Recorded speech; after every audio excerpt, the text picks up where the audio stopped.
சிலர் இவ்வாறான உங்களுடைய வீட்டிற்கு வரும் திருமண பத்திரிகைகள், நோட்டு புத்தகங்கள், நோட்டீஸ்கள் போன்றவற்றில் கூட இந்த இறைவனுடைய புகைப்படம் இருக்கும்.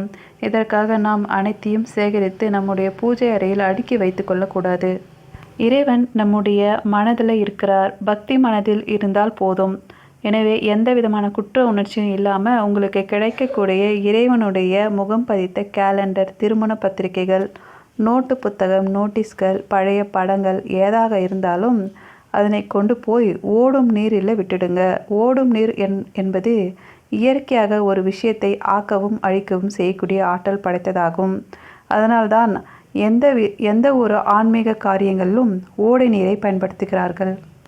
அவ்வாறு உங்கள் வீட்டின் அருகில் இந்த மாதிரி ஓடும் தண்ணீர் இல்லை அப்படின்னா உங்கள் வீட்டு பக்கத்தில் உள்ள கோவில்களில் நீங்கள் அதை கொண்டு போய் வைத்து விடலாம்.